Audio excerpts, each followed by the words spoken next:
Coming up on this edition of Southwest TV News. The hazards of thin ice were in the spotlight this week as the Swift Current Fire Department attended to a deer in distress. This winter will go on record as one of the warmest and driest for the Swift Current area.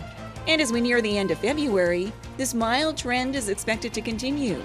Over the past number of years, various fundraisers have taken place, raising money and awareness for a proposed youth shelter in Swift Current.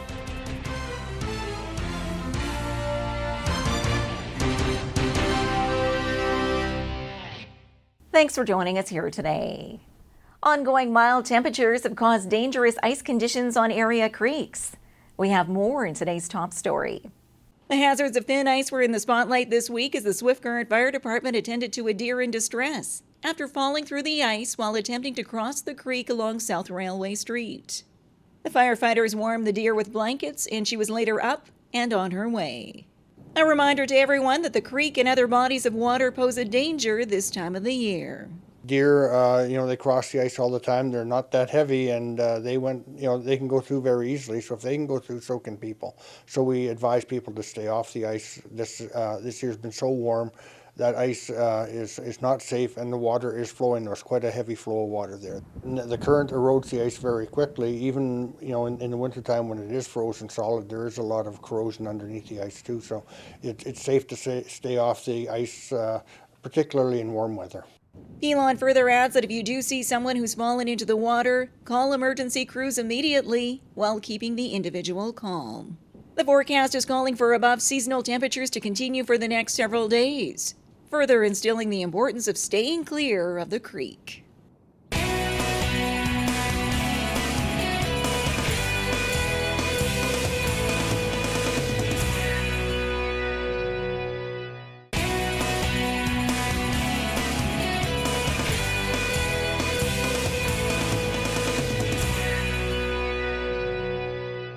Thanks to a lack of snowfall this winter season, the city of Swift Current has saved money on its overall budget for street maintenance.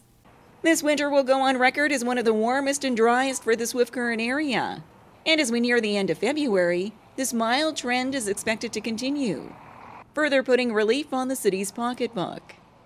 Each year, the city budgets approximately $425,000 for snow removal, money which was barely spent this season. We're way under budget this season.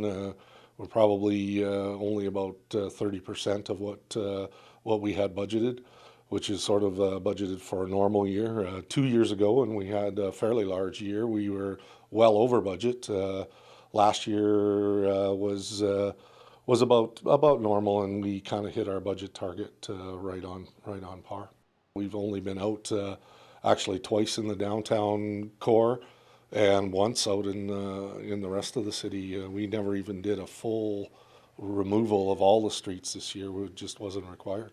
Minkin adds as crews are already switching their attention to spring street maintenance, as a number of potholes are already evident through many neighborhoods.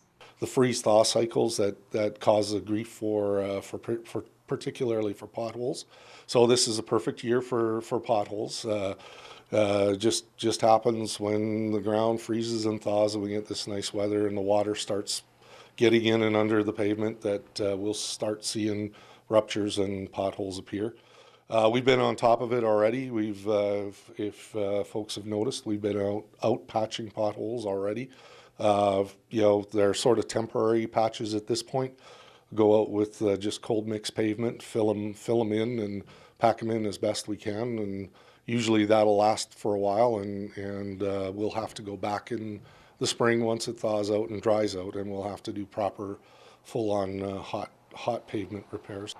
And as the temperatures continue to improve, city crews will be out street sweeping throughout the community, a process which usually begins by the 1st of May.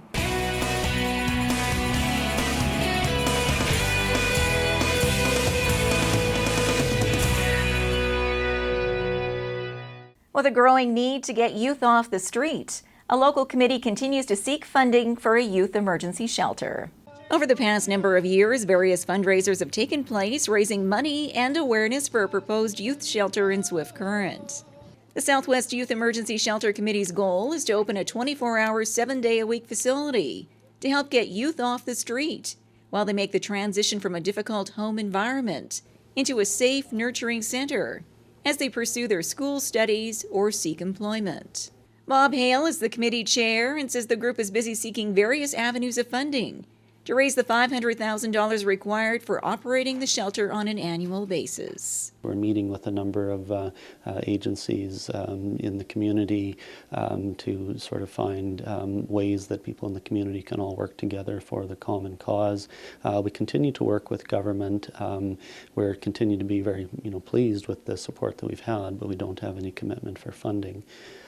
Unfortunately, our timing is a little bit off right now with election coming up and with the budget the way it is right now. So we're understanding of that, but we're trying to work with government and hoping for a commitment there. Hale and his committee are confident that once the provincial funding is secured, this will spur other sources of assistance, such as federal grants for the project. He further extends his gratitude to the community for its support to date, and says that all of the money raised through the 5 Days for Change and other events has yet to be spent. Fundraising money is being held to be used for the facility, so it's still in place. So people can be assured of that we have the fundraising money in place. We will have the Run for Shelter coming up here again in June, so people can be watching for that June 11th. Once the doors are open, the Southwest Youth Emergency Shelter will offer outreach services to youth from Swift Current and the surrounding area, mirroring similar facilities already in place in larger centers. We would take a fundraiser that they do every year at the universities, and we'd extend it across a whole week here in Swift Current in our own community. Well, this brings to a close another episode of Southwest TV News, reporting the stories that matter to you. We always welcome your news tips. You can always reach us here by phone at our studio or by email to contact us at southwesttvnews.com. Also, be sure to join us daily online for the latest news from across Southwest Saskatchewan and so much more at MyLocalTV.ca. And be sure to follow us on a range of social media. Thanks for joining us here today. I'm Carol Andrews.